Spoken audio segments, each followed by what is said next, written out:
Bundesliga, I must say. 12 from the German Oberhaus, beginning the game for the two sides, and one more from the second division in Germany, the Zweite Bundesliga, on the bench. Looking at Hajime Moriyasu, the man at the Japanese helm, was coach of their Olympic team last year when they made it all the way to the semi-finals. They've set a target for themselves of the last 8 at this World Cup. Might be lofty, ambitious. We shall see. So Germany hoping to make a fresh beginning after the disappointments of World Cup 2018 and the Euros last year. No one expects a cakewalk, a Kantersieg, to use the German word, for an easy win against a confident and competent Japan. It only took you 30 seconds to get your German in there, huh? You might have to be ready for a few more such words, Ali. And an early touch for Antonio Rüdiger, who was the defensive chief for Hansi Flick. Nico Schlotterbeck of Borussia Dortmund is playing alongside him, and Niklas Süle, getting the touch now, is the right back of choice. Yeah, and with his ability, we know that he can carry the ball forward. He's got great range. He'll play those long diagonals, but I do think that is his defensive balance that he brings to this back line that is going to be important, especially against a Japanese side that has said they want to soak up pressure and try to play on the break. Followed by Schlotterbeck, previously with Freiburg, joined Dortmund in a big money deal, $20 million US. Yuto Nagatomo put to work, operating at left back, so vastly experienced, second on the all-time caps list for the Samurai Blue, as they call themselves. Jamal Musiala getting on the ball, and what a season he's enjoying for Germany's Rekordmeister FC Bayern München. And already a glimpse at how fearless he is. Serge Gnabry, change of direction. Just tried to part with the ball. Stabbed away in the nick of time by Hiroki Sakai for Japan. Gnabry part of this formidable Bayern block. We thought it would be an all Bayern block in the defensive midfield and attacking midfield positions, but İlkay Gündoğan gets the start, and maybe an opportunity here for Germany. It's going to be, I think, a bit of a revolving door in attack. Kai Havertz in the lineup, Thomas Müller in the lineup. We spoke about Gnabry, we spoke about Musiala, no Leroy Sané because of a knee injury. But Germany on the front foot in the first couple of minutes.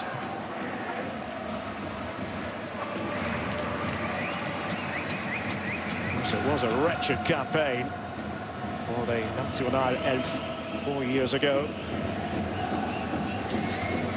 Rotten start against Mexico. Wasn't an awful lot better at the Euros. Did get out of the group, but ultimately succumbed to England in the knockout stages.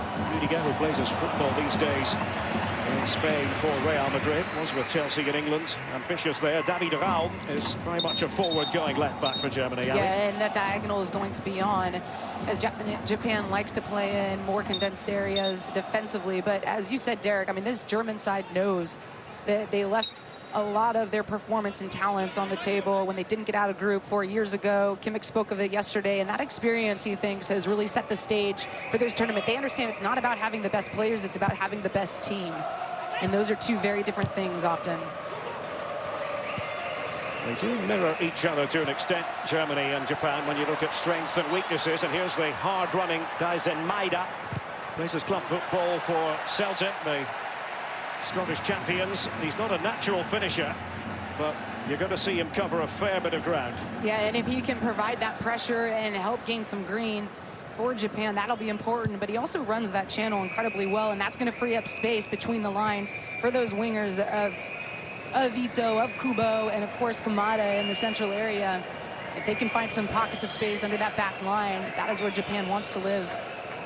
Germany very likely will have the lion's share of ball possession, but Japan can be very capable on the pressing front. And there goes Junya Ito on that right-hand side, and he's successfully chiseled out of the situation the first corner of the match. Wing play from this Japanese side has been incredibly important for them as we get a look at the turnover in midfield. That is what Japan is waiting for, these transitions. They invite you into those central areas, and then they punish you. In this case, the job is not done yet, but they earn a set piece. It's going to be Daichi Kamada of Eintracht Frankfurt, Bundesliga club, and he has been so very entertaining in this campaign. Not just entertaining, but productive. 7 goals in 13 Bundesliga matches for the Adler. You can add 3 assists to that story as well. Yeah, and just watching, Hansi Flick's going to have to see it, but watching the way he pops into those spaces, the timing of his movement, it's a thing of beauty when you look at a number 10 and how they expose the opposition and just toy with them. Rocky Sakai used to play in Germany for Hannover. Schlotterbeck intervening there, away by Rüdiger. Early feeling out stages here at the Khalifa International Stadium. First game of the competition for Germany and Japan. It should be a really absorbing group, this. Spain and Costa Rica, the other participants, they'll be facing each other later. Headed forward by Rüdiger. Slight fitness doubt ahead of this tournament. When fit, he's very much the figure of authority at the back for Hansi Flick. Antonio Rüdiger. Thomas Müller. 5 goals in his first World Cup 2010. 5 more second time around 2014, but kept quiet in 2018. Still, you can't argue with 10 altogether at the World Cup. And you heard Carly in studio talk about how you can't switch off when Harry Kane's on the field when you're around the 18s. Same can be true for Müller. Zule, obviously with Bayern, now with Dortmund. He's actually been playing at right back for the Schwarz-Gelben, Borussia Dortmund, since match day 9. Well, we think of him really as a central defender. Kai Havertz, who might enjoy something of a roving commission in this setup.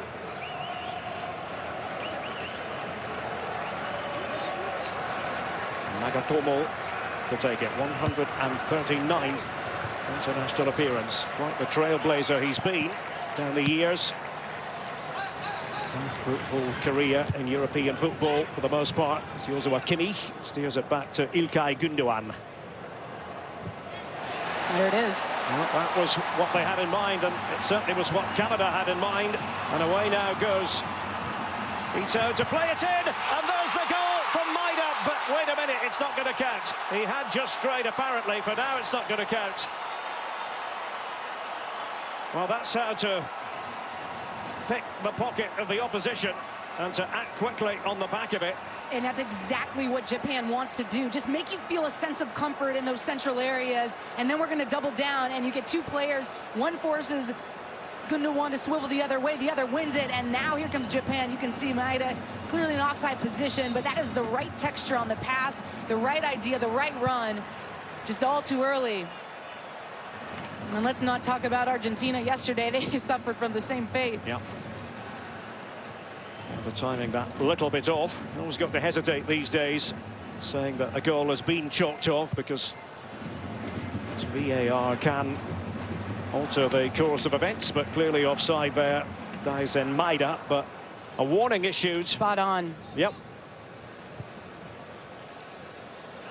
And again, tenacious challenge put in by Wataru Endo, another Bundesliga pro.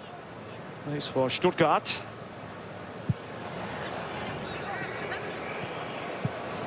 And this is the sort of game we suspected we might see. Germany trying to play keep ball. Japan, when they win it back, looking to be ferocious in terms of getting players forward, Ali. Yep, they're shifting across the pitch, filling gaps, but close enough to the next player that is going to receive it that they can then either harry a long touch, an errant pass, making Germany feel comfortable in these moments, and then spring into defense to force the turnover. İlkay Gündoğan of Manchester City, whose manager Pep Guardiola has agreed to a contract extension going into the club until 2025. He's very highly valued by Guardiola. They live quite close to each other, in actual fact. Just a stone's throw away from each other. Now, how do you know that? As commentators, we know these silly little things. Now I'm slightly frightened. Yeah, maybe you should be.